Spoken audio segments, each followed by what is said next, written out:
my presentation, for the most part, going to cover from all the way from the beginning of understanding what you need to know before a game starts through the actual game and from beginning to end. And yes, a complete guide to officiating basketball, but kind of to give you all the beginning information. So when you do get out there, especially for those of you that are relatively new, if not brand new, you're not a deer in the headlights wondering what to do. When we talk about on-court pregame, the first thing is, what are we doing in a two-person mechanics? What are we doing on the floor when we're standing there? What's the purpose? Well, we need to watch the players, right? We're looking for dunking, maybe jewelry being worn, and illegal colors as far as arm sleeves or leg sleeves. Try to catch any of that illegal activity before the game starts. Look for the court around. Are there any overhanging obstacles that might come into play? All of that stuff. You're not just standing there chatting it up, and it's okay to chat it up with your partner as well. But that's what we're looking for. Now, the umpire watches the home, the referee watches the visitors. That's what the book says. Honestly, it doesn't matter. As long as one official's watching one side, the other official's watching the other, then you're good to go. At about 10 minutes, I guess it's different because you're going to check the book at about 10 minutes, but around there, we're going to have our coaches meeting, right? And in the coaches meeting, the captains generally come in. What are we going to talk about in this meeting?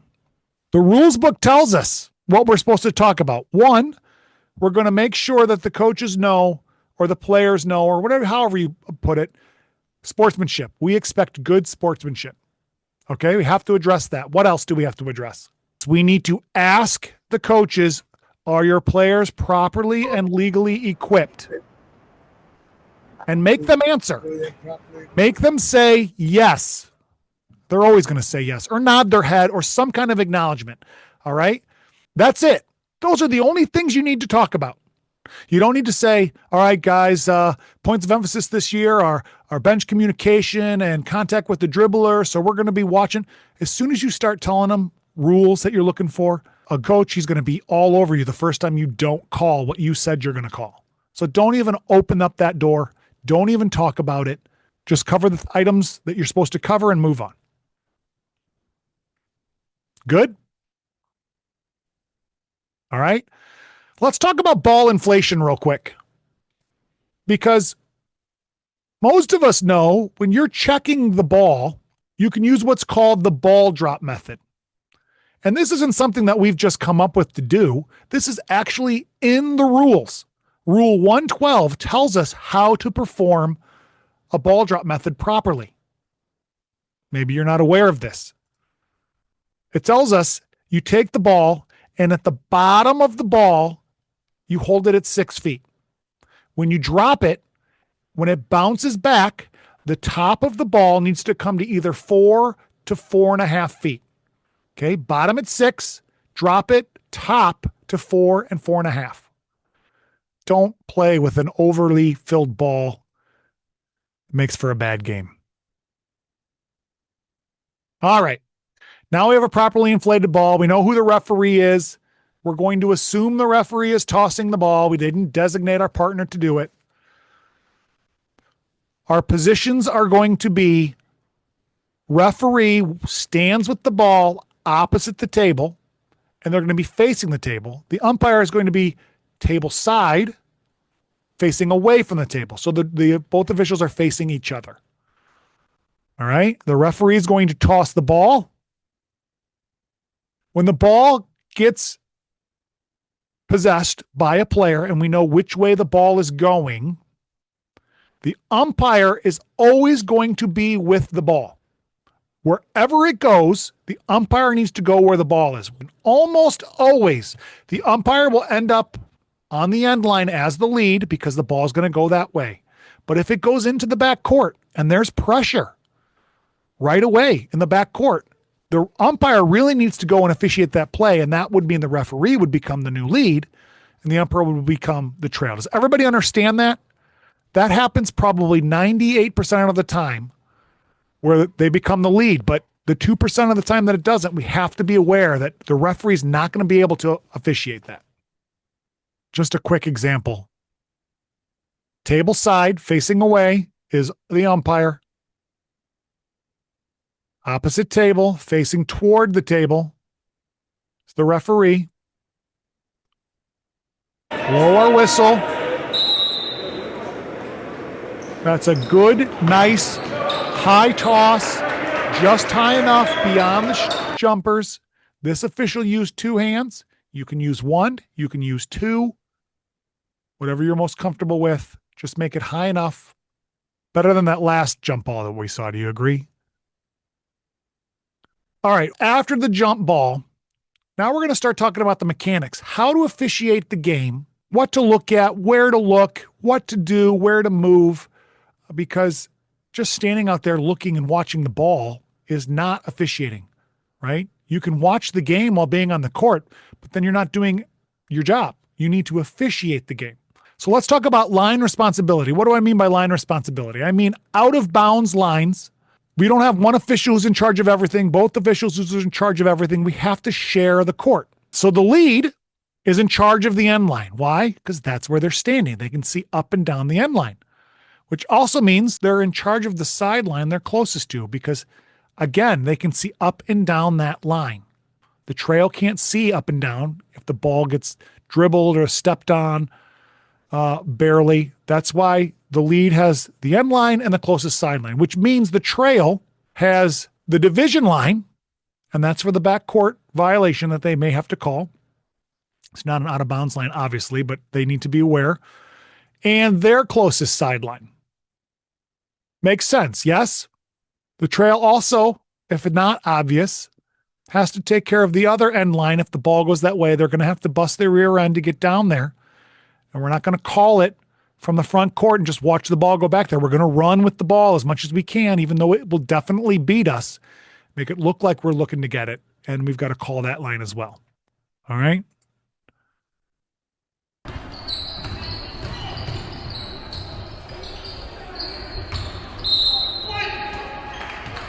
All right. Lead calls the end line, but what did the lead do wrong? He turned his back. Now he can't see anything behind him, and that kid just threw his elbow in frustration into that kid's gut or face or whatever, and your partner maybe was looking at a different player or managing something else, and everybody missed it. All right? So don't turn your back from play. Instead, the reason he turned his back is he put up his right arm. And we all have a dominant arm. We all use a right or a left, whatever our dominant arm is, for almost everything we do. And now he's got to point the other direction. He got the call right, and that's why he's turning his body, but we can't. If you happen to put up your wrong arm, then use the other arm. It doesn't look great, but you have to keep your eyes on the player. I suggest training yourself to use the other hand, so then all you have to do is point with that hand. You don't have to watch the ball go out. You already know it went out. You're just pointing. All right, let's talk about throw-ins. Everything that happens, everything. When the ball becomes dead, everything that happens under the three-point line will go to the end line for a throw-in. Everything outside the three-point line will go to the sideline. All right, so if the ball is to be sent to the end line for a throw-in, the lead will always administer that throw-in. Always. Okay? There's never going to be a situation where the lead doesn't administer. We're not going to ever put a throw-in behind the basket. Always bring them out. I personally will bring them out to the 3-foot mark. Even if the ball goes out of bounds closer, I'm always going to pull them at least out to the 3-foot. It just gives enough space. For example, the ball is going to be a throw-in at the top of the page here on the end line. Who's going to administer this throw-in? The lead. So the lead has to go over to the other side because the lead always administers a throw-in on the end line. Always. Are we ready to go now? No, we should never have two officials on the same side of the floor. So the trail has to adjust and go to the other side. And why do we do this? So we're boxing the players in. What if the ball goes out of bounds, and again, outside the 3-point line, and it goes out of bounds on the sideline? Free throw line extended and down to the end line. Who administers this throw in? The lead. So if the ball goes out on the trail's side, the trail will blow the whistle to signify that it was out of bounds. However, if the throw in is to occur below the free throw line, extended down to the end line, the lead will administer the throw in. Okay, so for example, ball goes out, you see the circle over there on this side, the trail will have blown their whistle, tweet, okay, it's going to be A's ball. Great. The lead brings the ball over because the lead is going to administer. And again, the trail has to go to the other side so we can box the players in. And then the lead is going to bounce the ball to the player. And then the lead is done, right? The lead doesn't have to do anything else. The answer is no. When you administer a throw in, you do everything that goes along with that. You chop the clock in. You count before they throw it in. You do all of that. If you're administering, you do everything. All right, here's an example.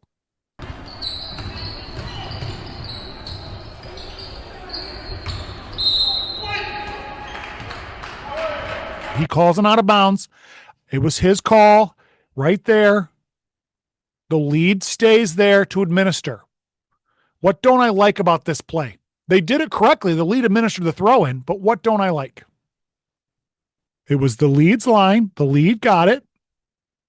It's below the free throw line extended, so the lead is going to administer. He comes all the way up to where they're standing. I would like you to move to the end line and bounce the ball. Now, you're going to say to the kid, the throw-in's going to be right here. I'm going to bounce it to you, because if you don't tell him you're going to bounce it, what is that kid going to do? He's going to follow you.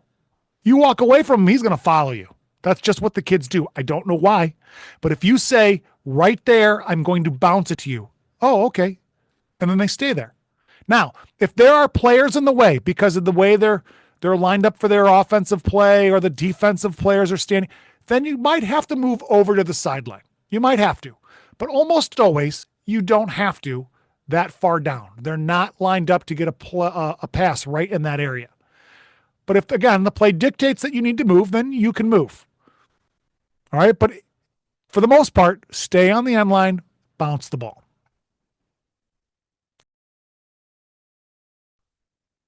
All right, so that leaves a sideline out of bounds play, free throw line extended to the division line. If the ball goes out, who administers the throw in?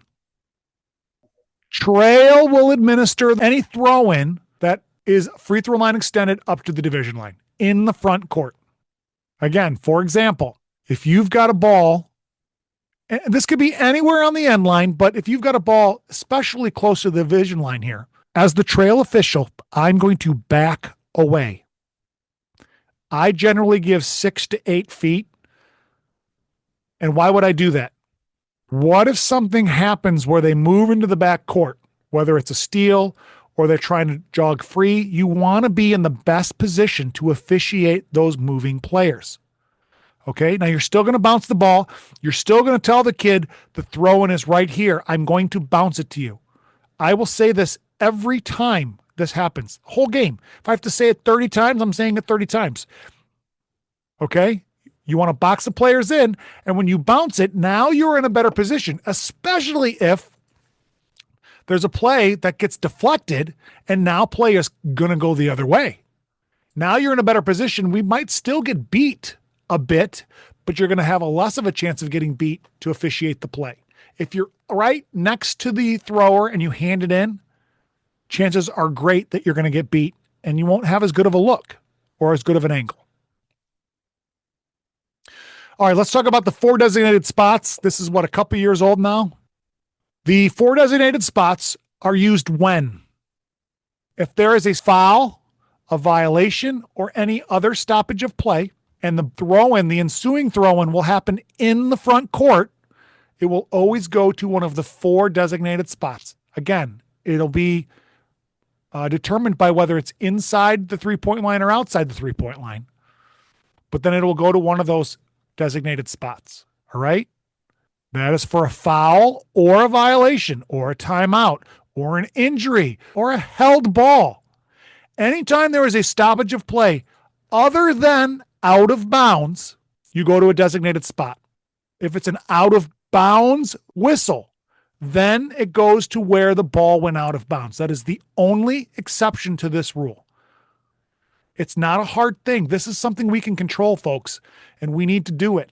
It needs to show that we are aware and engaged in the game and we're going to the right spot. All right? If there is no 28-foot mark on your court, how do you know where to put the ball? I'm going to give you a nice reference point. First of all, I'm going to say just get it as close as possible. All right? You don't have to be exact. Guess. But here is where you're going to be. From the end line to the three-point line, not from the basket, from the end line to the three-point line is 25 feet, which means the 28-foot mark is only 3 feet above the three-point line. So if you're just above the three-point line, you're in a pretty good spot. And if you're at 29 feet or 30 feet, close enough. If you're at 25, maybe if you're at 25, right at the three-point line, probably close enough. All right. But don't do it right at the division line. Don't do it down by the end line. Put it in the correct spot. All right. If there's a throw-in in the back court, who's going to administer the throw-in? Always going to be trail. Anywhere in the back court, on the sideline or the end line, it's always going to be trail because the ball, when it's in the back court, is going to go to the front court. It's going to go the other way. So the trail has to trail the play. Therefore, they're going to administer the throw-in. Easy enough, yes? Let's talk about court coverage. When I see court coverage, we're talking about front court, where the offensive team is trying to score. We need to know where we're looking because if we're ball watching, then inevitably some players are not going to be seen. And that's when bad things happen. A dirty player or frustrated player or something that happens. And if we don't see it and a player gets hurt, litigation could happen. We don't want that to happen. So the primary area in a two-person game, the trail has a large portion of the court. As you can see in the red, everything on their side, and then you take the free throw line extended to the other side, is all trail. Trail needs to be mobile. The trail has to move. Now, we want to move with the ball to get the best angle between the players to see what happens. We always want to try and see between the players. If it comes to the other side, even though it's all the way on the other side of the court, we want trail to move. I wouldn't move much further past the top of the division line circle, but move over there. You have to officiate the play because the lead can't officiate it. Let's look at the leads primary. The leads primary obviously is everything that the trail does not have. Everything in the paint, the free throw lane, and then the free throw line extended to the sideline to where the lead is standing. That is the lead's primary responsibility. The lead also needs to be mobile, back and forth, depending where the ball is. So if the ball is this way out, the lead's got to come out to officiate the play. The ball goes to the other side in the lead's primary. The lead needs to move, not in the middle of the lane, but about as far over as they can to see that play. All right. There's also something called ball side mechanics. We're not going to talk about it today because nobody does it. But the lead could go to the other side of the court if they had to, depending on where the players are. Get the best angle to see the play. All right. Now I say don't ball watch because if the ball is not in our primary coverage area, we really shouldn't be watching it, correct? When the ball is in an official's primary area, that is their primary focus. So the other official shouldn't be watching because then you've got two officials watching the same thing. For example, The ball is here. The trail is watching it, right? Because it's the trail's primary. So the lead has to watch all the other players. Sometimes these players are doing nothing and it feels as an official like, I don't know, I'm going to watch the ball. There's better action there. But we can't watch the game. We have to officiate. If the ball comes in a situation like this, where the trail is going to have to come over, as we talked about, to watch that play, can the trail see all those players that are in his primary coverage area? What do? The lead just kind of takes a break because the lead doesn't have to watch it, right? Because it's not the lead's primary. Obviously, that's an incorrect statement. The trail can't see it. As a lead, we need to know that the trail is officiating the ball because it's the ball is in the trail's primary area. So we need to adjust and we need to watch out of our primary off ball. This is one of the hardest things to do as an official, is to learn to watch off ball, especially out of our primary. But we have to watch all the players all the time. So be partner aware and know what they're looking at and when they're looking at it. Let's move to the lead. Ball comes into the lead. Again, if it's their primary area, we see that the lead watches this play and the trail then watches everyone else. Easy, because the players are all in their primary. But if the ball comes, say, over here, which draws the lead over because the lead still has to watch the ball in his primary area, all the other players are in the lead's primary area as well, right? So the trail, as we said before, the trail doesn't get to take a break. The trail has to come in and help officiate all those other players. We understand this concept. Yes, just because the players aren't in your primary doesn't mean you don't officiate. We need to be aware of what our partner's looking at and help out with everybody else. Here is a good example.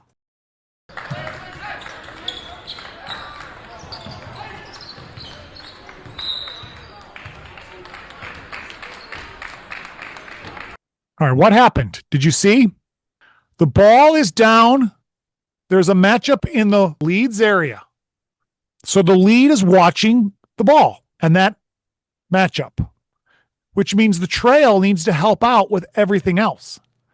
All right. Now, he's not watching from this diagram 30 or the other ones, but he is. It's a secondary focus. He's noticing that 30's not guarded by anybody.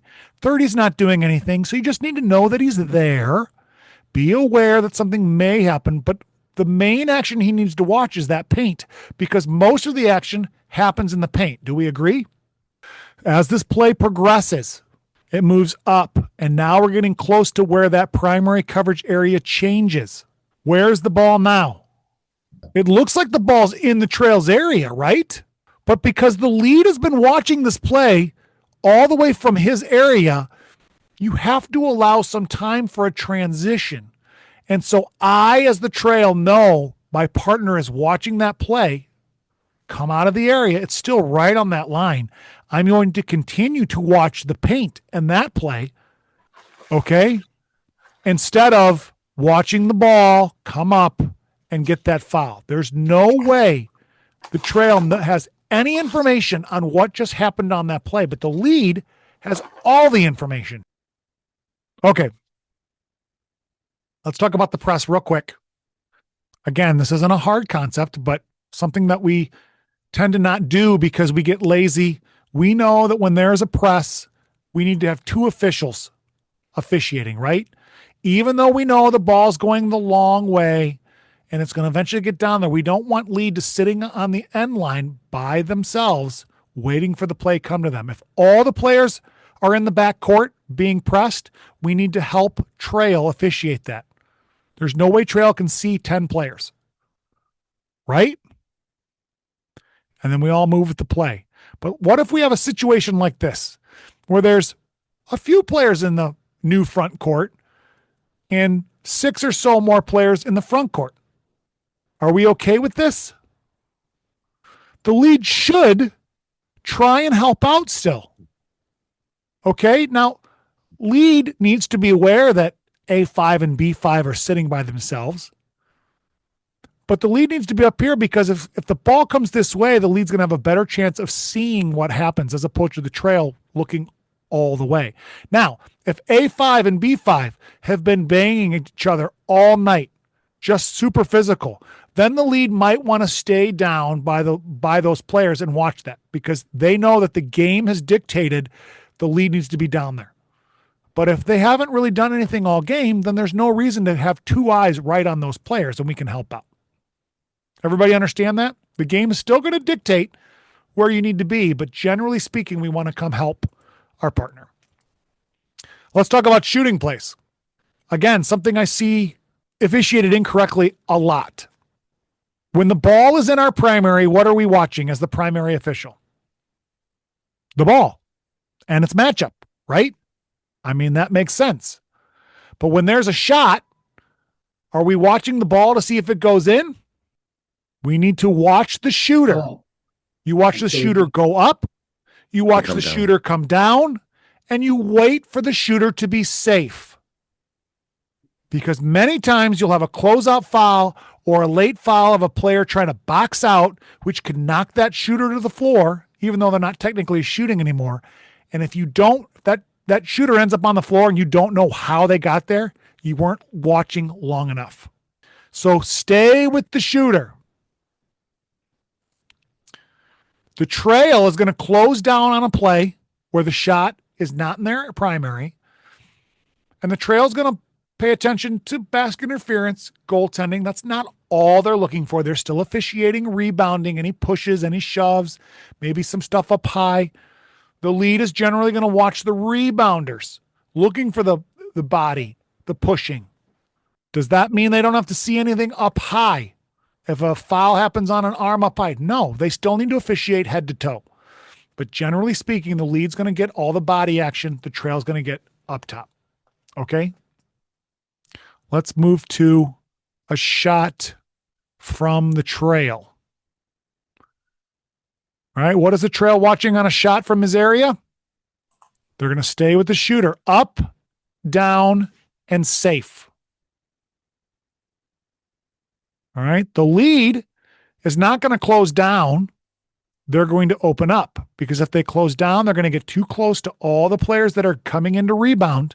They want to see as many players as they can. They want to see all the action. So they're going to open up their view. And they're, again, going to look primarily for the rebounding bodies, and the trail is going to look for any basket interference or goaltending and then help out with the rebounding. Easy enough, yes? Here's a good example.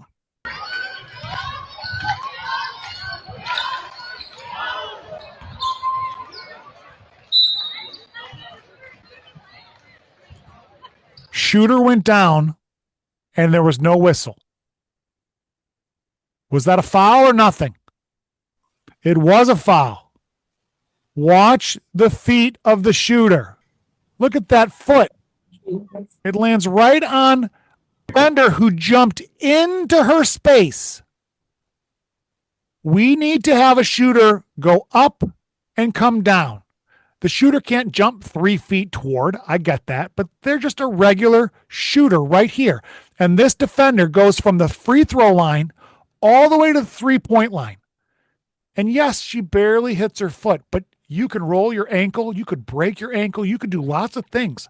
We have to protect that shooter.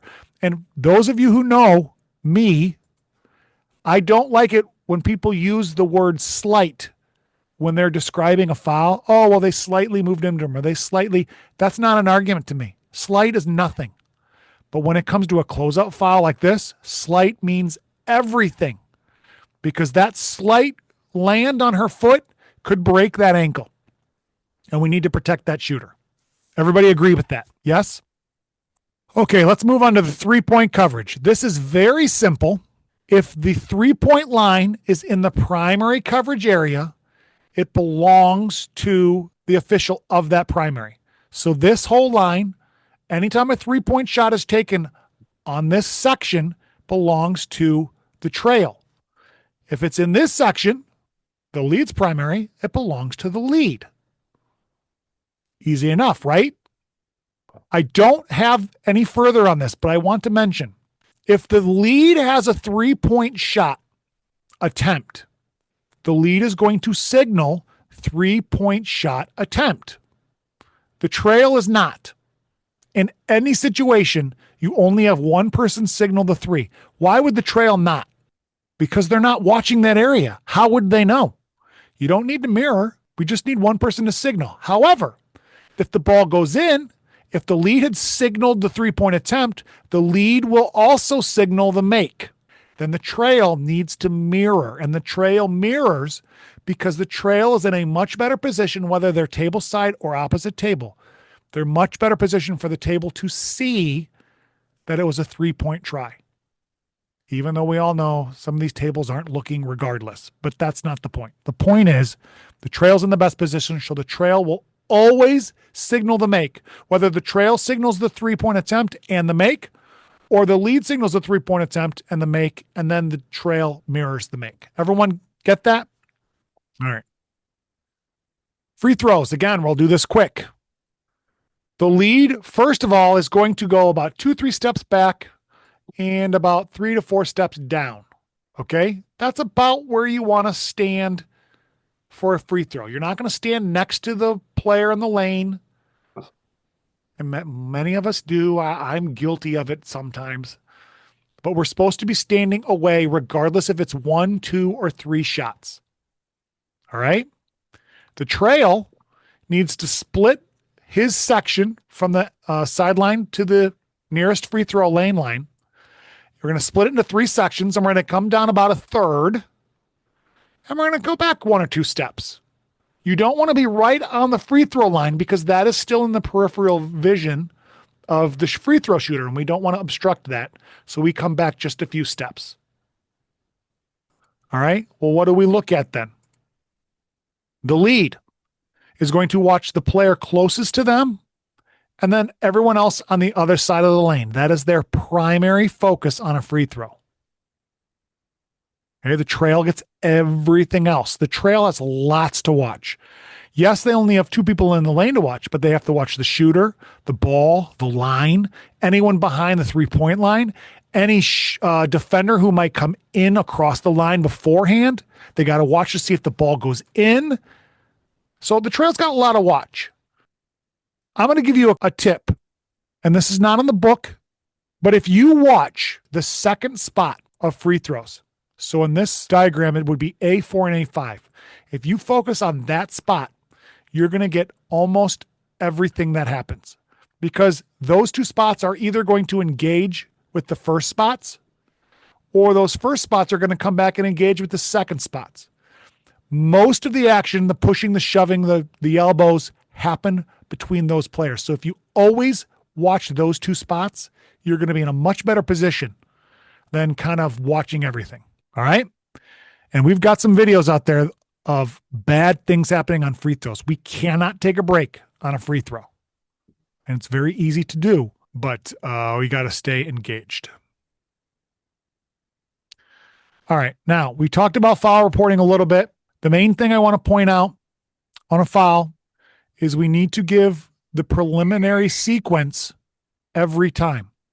Okay. So first we're going to stop the clock, right? With our fist in the air. We're going to give the preliminary signal. And then the subsequent action, if it's 2 shots, we're going to hold up 2. And then we're going to go report it to the table. Right? And we're going to go to the foul reporting area to report that table. Now, why is a preliminary signal important? Anybody? I mean, what's the point really? Because you're going to report it to the table anyway. Why do we have to do it at the spot of the foul? Primarily, we need to let our partners know what's going on. Because while we're reporting to the table, our partners are going to be getting everything ready and set. So when we're done reporting, we're ready to go. If we have to wait for you to report to know what's going on, everyone stands around and watch. Here's a good example.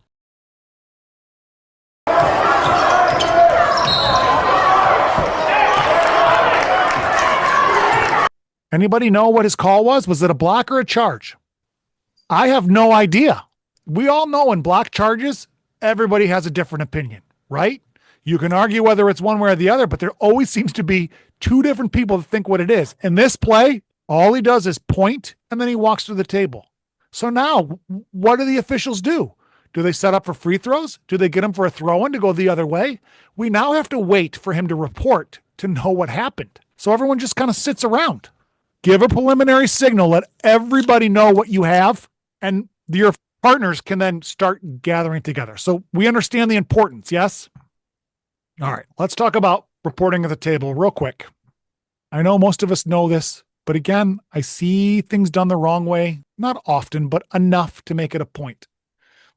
When we report to the table, you're first going to say the color. Why do we say the color first?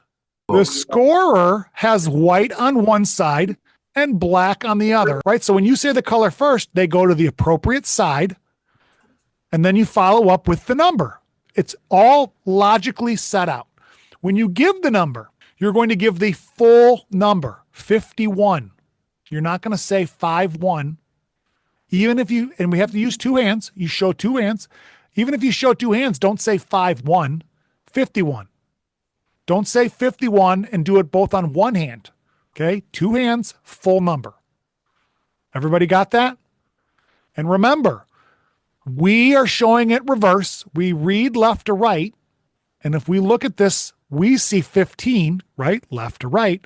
But those who are watching a signal are reading left to right, which is then reverse for us. So we have to show the first number on our right, the second number on our left. I know, again, this everyone knows, but people don't do it.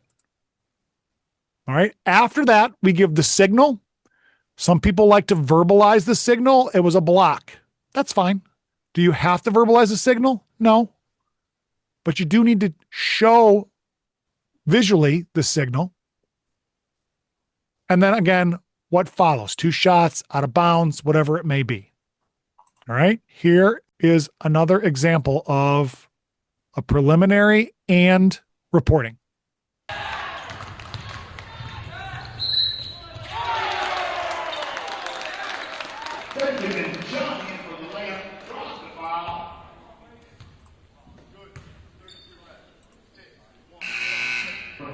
Did y'all see what happened? I'm going to play it again. The official comes down. He's hustling. He gets the foul. What does he signal? Block. Yeah. Okay, all right, that's fine. He called a block. I'm okay with that. Then what does he do? Then the player tosses him the ball. So I get it. You don't want to take the ball with you. Actually, he reaches out, it looks like, to get it. Don't worry about the ball. And if they give it to you, don't flip it over your head like that. It looks goofy. It looks like you're like kind of not taking this seriously. All right, it's a small thing, but it could make a huge difference. Then as you go to report, don't try and walk through players. Look at that. He's going through everybody. And then he's like, oh, wait, let me get around. He's reporting around a player. It looks terrible. Don't do it. If you need to stop, you see them walking your way, and just stop and wait. Let the players clear out. Or run around the players, but don't walk through them. Don't force your way through. Don't lean around to report. It looks like you don't care. All right. Now, as he's reporting, what does he report? How can a coach his player to stop doing what he just did if you give two different signals? He can't. If you call a block, report a block. All right. And again, you could say, what's the big deal? It's a big deal for teams that are good. I get it. Some teams don't care. Some teams don't watch, but the ones that do matter, they're going to notice, and they're going to not want you on their games for little things like that. So do it the right way. Here's an example of a good report.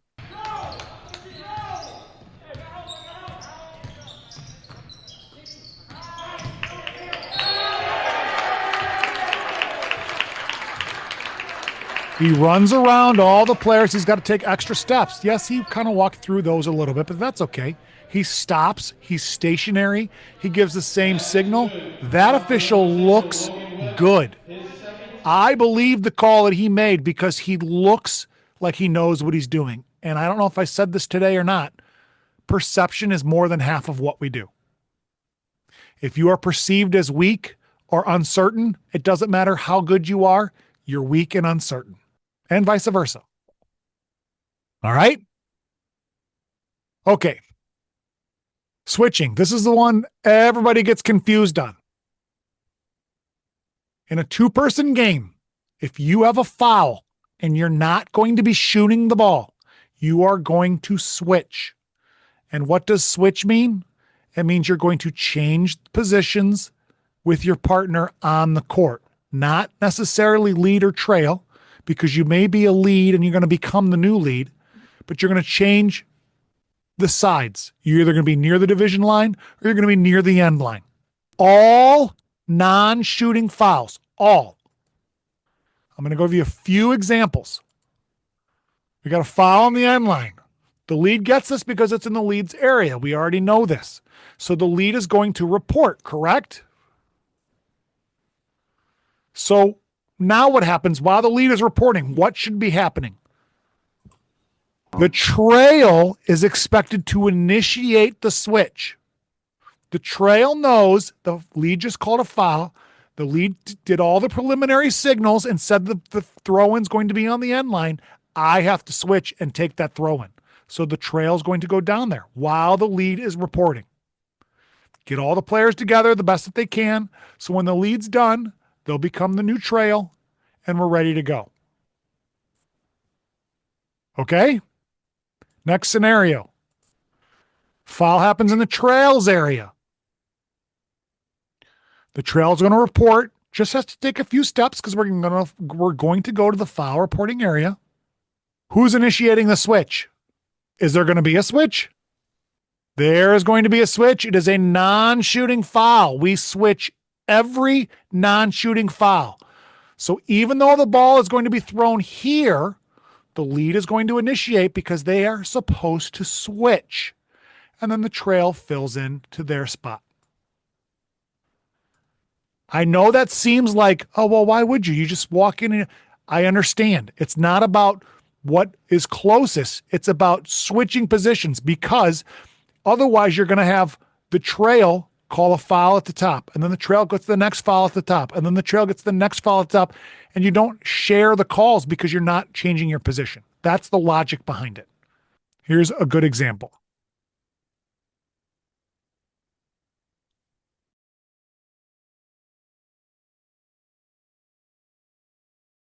They called a foul.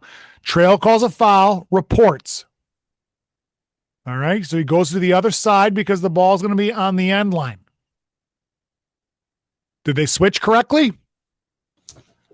They did not. Here's what should have happened.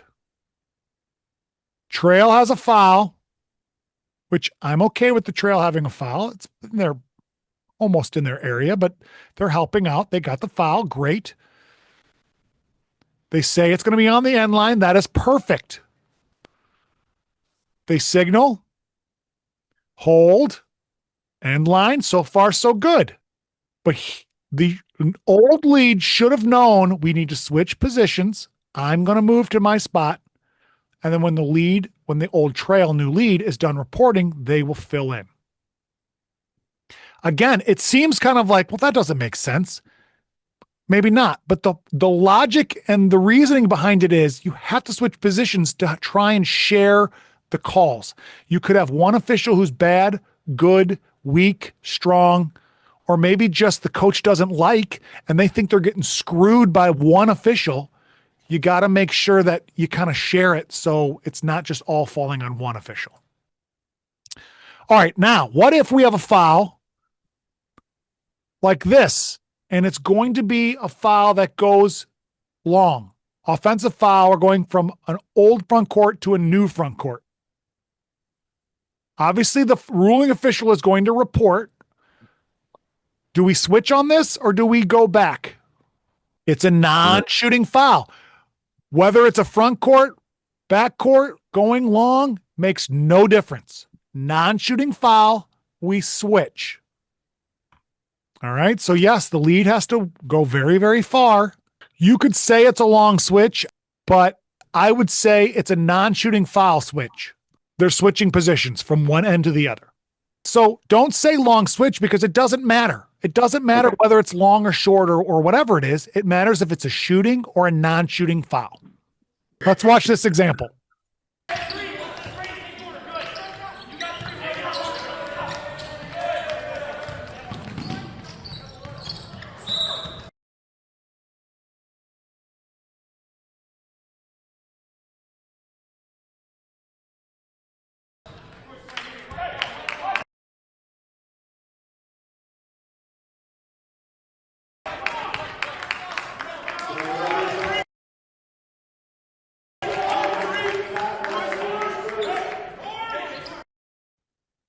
So far, so good, right?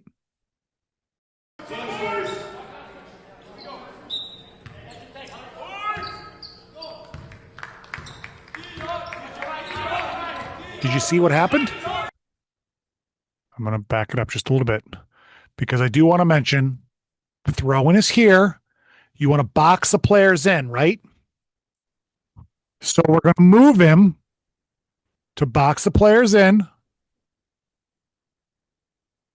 And when he comes down, he's on the other side, right? How does that happen? If he was on one side, why would he end up on the other side?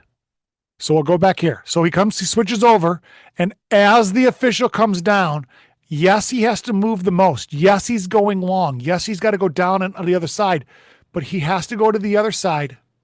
All right. And then this official stays on the side that the throw-in occurred. Don't change your position just because it's easier.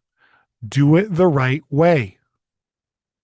Now, someone brought up yesterday, if you watch the ruling official as he goes down, it looks as though he's getting ready to run to the other side and looks back and like, oh, I guess I'll just stop here. And that might be the case. Again, if your partner does something incorrect, don't force the issue, just fill in and go with the flow. So if that's what happened here, I get that. That's fine. Fill in and go with the flow. But both of you should be on the same page and do it the proper way. All right, so what do we do on shooting fouls? Non-shooting fouls, we switch. But if it's a shooting foul, you're going to report and you're going to stay table side. All right, shooting foul. Trail calls it because it's in the trail's area. Now the trail goes to the reporting area, takes 2-3 steps. The lead knows it's a shooting foul, so he's going to start to line the players up. He's taking care of all the business while trail's reporting. And when trail's done, they go right back because they're going to stay table side. Easy, right?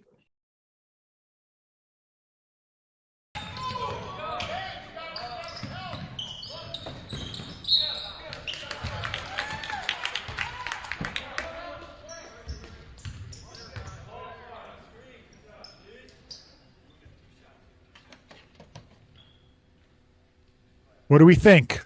Good? Bad? How'd they do?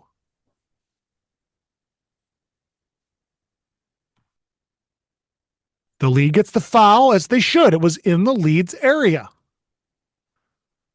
He goes to report. And then the non-ruling official initiates the switch as he's supposed to. Gets everyone together, although he's not trying very hard. They're just kind of doing it for him. And then the ruling official stays table side, and we are in perfect positions to resume play. Perfectly done. My only critique, why is he so close to the table reporting? You don't need to be that close. And some officials I see, they love to go all the way to the table and like almost be buddies. You just need to go into the foul reporting area, close enough, report, and then come back. That's a small critique, but that's the only thing I see here. Otherwise, done perfectly. All right, timeouts. This is a quick one. If the coach calls for a timeout, and we'll just say the trail gets this timeout, the trail is going to report the timeout. Okay? If for some reason the lead saw it because the trail wasn't looking, if the lead called the timeout, the lead would report the timeout. Whoever blows their whistle to grant the timeout is the one who reports the timeout. Don't say you're closer to the table. Go ahead, you take it. All right? That's the proper way to do it. After you after you blow your whistle and grant the timeout, you're going to go to the coach and you're going to ask them, do you want a 60-second or a 30-second? So verify whether they want a 30 or a 60-second timeout. Then I would tell, before you report, I would tell the other coach, it's going to be a 30 or whatever it is. And then you go to the table and you report the length of the timeout, full or 30. All right. The color of the team who called the timeout, And then you're going to inform them who called the timeout. Usually it's the coach, but maybe 34, White, asked for a timeout. And you need to report 34. And you say, well, what's the big deal? I mean, really? But what if a coach at some point in the game says, what do you mean we're out of timeouts? What do you mean you only have one left? No, I only called so many. You can go back and say, no, remember 34, they called for a timeout here. You have it in the book as to who called it, because maybe the coach isn't paying attention. So it just helps to remind them who called it and when. Okay, so report that. And then don't forget, after you give all that information, you tell the table to start the clock. And I know some tables like to start it on their own. They start it as soon as you blow your whistle. They start, maybe just shortly thereafter. And if that's the case, you want to make sure you talk to them and correct that, because we want to make sure these kids have the full amount of their timeout. We expect them to come out 15 seconds before that last horn. But if they start the clock before that, then that's not really giving them their fair amount. So just take all that time, check whether it's a full or 30, tell the other coach. That's 10, 15 seconds right there. It should give them plenty of time to have their full timeout. All right? Now, for timeouts, for a two-person game, the official who grants the timeout and reports the timeout is going to be standing at the bottom of the circle for a 60, furthest away from the table. And then the other official is going to stand where the ball is going to be placed to resume play at. If it's a 30-second, then the ruling official will stand at the top of the circle closest to the table. Okay? Or what I like to do is talk to your partner. I don't mean like, where are you going for after dinner or for drinks, or talk to them like, hey, 32 is getting a little chippy, or hey, we got to watch the post, or this is a great time to just discuss the game, stay on top of it. If you really have nothing to talk about, then stand in your positions. But I've never been a believer in standing in your position by yourself. This is the time to talk to your partner and go through stuff that you might want to go through. Last second shot, real quick, we'll talk about the last second shot in a two-person game is always by the trail. Always. So if there are opposite the table and the ball goes up, the trail has the last second shot. Okay? If the ball goes in, we're going to come in toward the play and count the basket. We're going to blow our whistle. Why would we blow our whistle at the end of the quarter when the ball goes in? What is the purpose of the whistle? The whistle is to draw attention to you so everyone's looking at you so you can tell them what you're going to do. So on a last second shot, you're blowing your whistle because you're either going to count it or wave it off. You need everybody to look at you. I'm going to tell you what just happened. You all think it was good, but it was not good. Or you all think it didn't get off in time and it was good. The whistle is to draw attention to yourself to make a ruling. Everyone understand that? I'm just again scenario. If the trail is table side, it doesn't matter. They're still going to call it. They're going to blow their whistle and wave their hands. No shot, no shot, no shot. Okay? If there isn't a shot, wouldn't you blow the whistle just to end the quarter? You don't need to blow your whistle at the end of the quarter. There's no need. If the kid's dribbling around, letting the time go out, and then the buzzer goes off, you don't need a whistle. The buzzer is the official signal that the game is over. Or if there's lights on the backboard, it's the lights. It's not in the book anywhere. You won't find it in the rules book. You won't find it in the official's manual. You won't find it because it's not in there. We don't need to do it. But some assigners want you to do it. And if that's what they want you to do, then just do it. It doesn't hurt anything. Well, I think it does, because if you're always doing tweet and you're going like this, game over. In a situation where the ball might be going in, you go tweet, game over, and then the ball goes in, everyone thinks you're waving it off. It becomes muscle memory. That's why I say use it when you need to use it, count it, wave it off. But if it's a no-nothing play, you really don't need it. I'm not going to preach you not to do it if you want to do it, but if someone else wants you to do it, do it. So just get along. That's what I say. Just get along. Make everybody happy.